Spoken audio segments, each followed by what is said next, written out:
السلام علیکم ورحمۃ اللہ وبرکاتہ۔ ہمارا یہ ماڈل نکاح کے طریقے پر مبنی ہے۔ ہمارے رسول محمد صلی اللہ علیہ وسلم نے اپنا نکاح مسجد میں کیا۔ آپ صلی اللہ علیہ وسلم کے صحابہ کرام نے بھی اپنے نکاح کو بڑی سادگی کے ساتھ ہو بہو آپ صلی اللہ علیہ وسلم کے طریقے پر مسجد میں ہی کیا، بغیر کسی جہیز کے، بغیر کسی بارات کے اور بغیر کسی رسم کے۔ اور آج جب ہم نکاح کرتے ہیں تو ہم صلی اللہ علیہ وسلم کا طریقہ چھوڑ کر ہم اپنے طریقوں پر نکاح کرتے ہیں۔ ہم جب اپنے بیٹے کا نکاح کرنے جاتے ہیں تو ایک لمبی چوڑی بارات لے کر جاتے ہیں، لڑکی والوں پر بوجھ بنتے ہیں اور ان کو پریشان کرتے ہیں، اور ہم چاہتے ہیں کہ وہ ہماری خوب خاطر تواضع کریں۔ ان سے ذرا سی بھی کمی رہ جاتی ہے تو ہم ان کو کھری کھوٹی بھی سنا دیتے ہیں۔ ہم باراتوں میں پٹاخے بجاتے ہیں اور ہم سوچتے ہیں کہ ہم اپنی خوشیوں کو سیلیبریٹ کر رہے ہیں، لیکن ہم یہ بھول جاتے ہیں کہ ہم اللہ کے دیے ہوئے مال کو آگ لگا رہے ہیں، اور ہمیں احساس بھی نہیں ہوتا ہے کہ اللہ ہم سے اس کی باز پرس کرے گا۔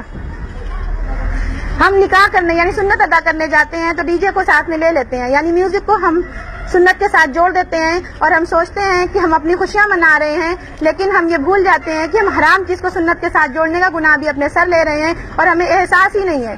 ہم جب اپنی بیٹی کا نکاح کرتے ہیں تو اس کو لمبے چوڑے جہیز دیتے ہیں، بڑے بڑے گیسٹ ہاؤس سجواتے ہیں، اور ہم سوچتے ہیں کہ ہمارا مال ہم اپنی مرضی سے اپنی بیٹی پر صرف کر رہے ہیں۔ ہمیں اس بات کا احساس ہی نہیں رہتا ہے کہ ہمارے ہی سماج میں ایک ایسا طبقہ بھی ہے جو غریب ہے، جس کے پاس پیسے نہیں ہیں، وہ یہ انتظامات نہیں کر سکتا، وہ اتنا جہیز نہیں جمع کر سکتا، تو پھر اس کو رشتے کیسے ملیں گے، ان کی شادیاں کیسے ہوں گی؟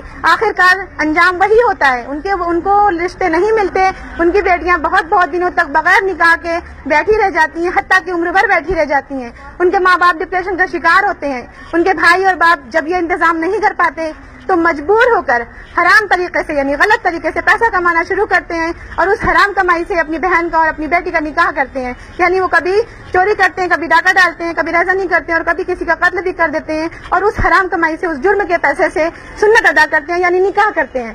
تو اس میں ذمہ دار کون ہے؟ ہم ہی لوگ ہیں۔ ہم لوگوں نے نکاح کو اتنا مشکل بنا دیا ہے کہ ایک سنت ادا کرنے کے لیے لوگوں کو جرم کرنا پڑتا ہے، اور اس کا گناہ بھی ہمارے سر آتا ہے اور ہمیں احساس ہی نہیں ہے۔ اب ہمیں واپس پلٹنا ہے اپنے رسول محمد صلی اللہ علیہ وسلم کی سنت کی طرف، اور ہم سادگی کے ساتھ نکاح کرنا ہے۔ ہم اگر ایسا نہیں کریں گے تو ہم خود بھی گناہ گار ہوں گے، ہم دوسروں کو بھی پریشان کریں گے۔ اس لیے اب ہمیں چاہیے کہ ہم نکاح کریں تو رسول اللہ صلی اللہ علیہ وسلم کے طریقے پر کریں، یعنی سنت کو ادا کر رہے ہیں تو سنت کے طریقے پر ہی ادا کریں۔ آپ امیجن کیجئے اگر آپ سنت نماز پڑھیں گے تو آپ اپنے طریقے پر پڑھیں، یعنی ہم جیسے ہم نماز پڑھتے ہیں ویسے نہ پڑھ کے دوسرے طریقے پر پڑھیں۔ ہم پہلے سجدے میں چلے جائیں، بعد میں کھڑے ہو کر ہم سورہ فاتحہ پڑھیں تو کیا نماز صحیح ہوگی؟ نہیں ہوگی، وہ طریقہ غلط ہو جائے گا اور ہم گناہ گار ہو جائیں گے۔ تو نکاح بھی تو سنت ہے، پھر سنت کو ہم سنت کے طریقے پر کیوں نہیں ادا کرتے؟ اسی لیے ہم اتنے تمام گناہوں کے ذمہ دار ہو جاتے ہیں۔ تو ہم کو چاہیے کہ ہم اللہ کے رسول کی سنت کو سنت کے طریقے پر ہی ادا کریں۔